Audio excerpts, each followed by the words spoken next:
Hey, Dad. Yeah, I'm here now. No problem. I'll grab the keys off the table. I know. I won't wander around. I promise.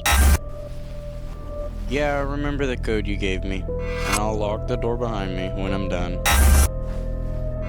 Alright, I will. Love you too.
Forget what you thought you saw in this short film, and let me show you what you didn't see.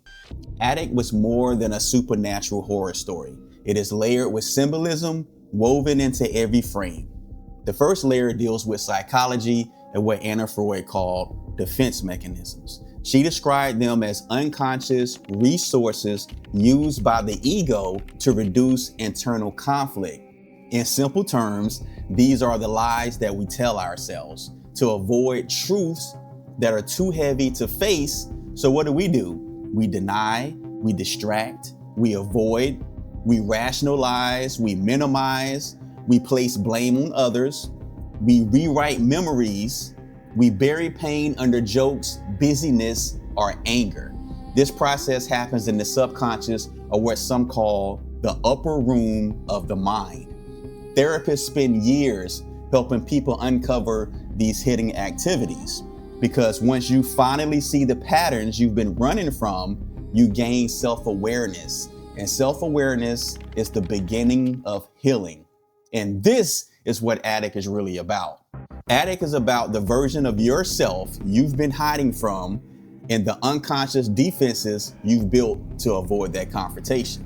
So the journey begins before the protagonist even steps inside the house. He is sent by his dad, or his father, which symbolizes the Father or God, to retrieve a key.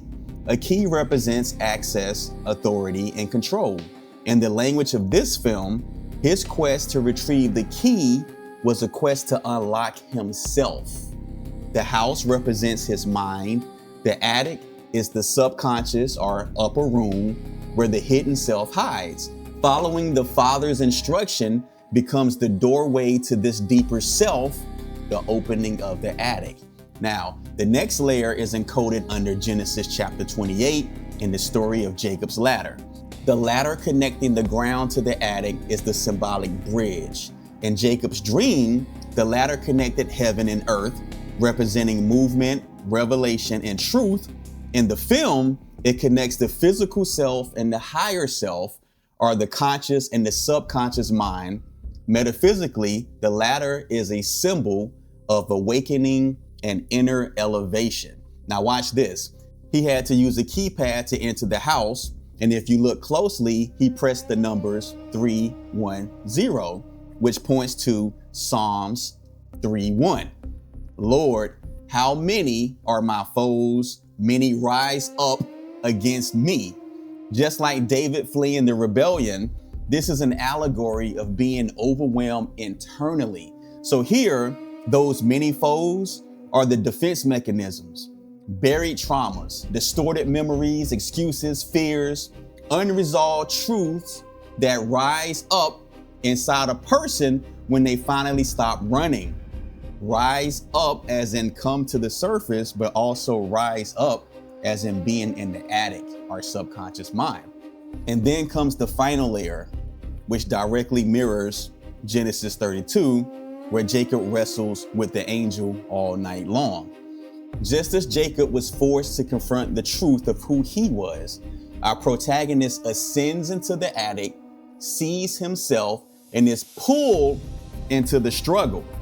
In theology, Jacob wrestling the angel is seen as a metaphor for internal spiritual struggle, doubt, transformation, and the pursuit of a new identity, representing a believer wrestling their own limitations, inner conflicts, and wrestling for God's favor.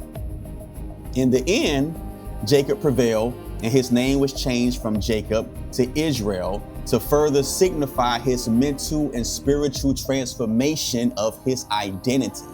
In the Metaphysical Bible Dictionary, Israel means contending for God, striving for God, who prevails with God, rulership with God.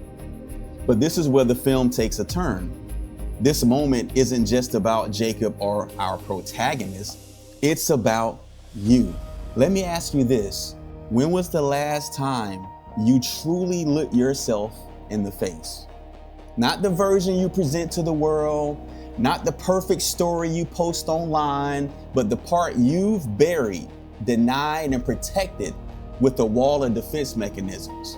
The part of you that makes you shut down or lash out in anger when someone identifies or speaks about that part of you. What is the addict in your mind? What truth have you been avoiding? What unacknowledged version of yourself is waiting in the dark, still shaping your life and impacting the lives around you? Here's the reality, the painful, transformative truth. You cannot heal what you refuse to face. You cannot grow past the self you're still hiding from, and you cannot receive a new, stronger identity until you confront the old one. So just like Jacob, just like the protagonist, sooner or later, you must wrestle through confrontation in the attic.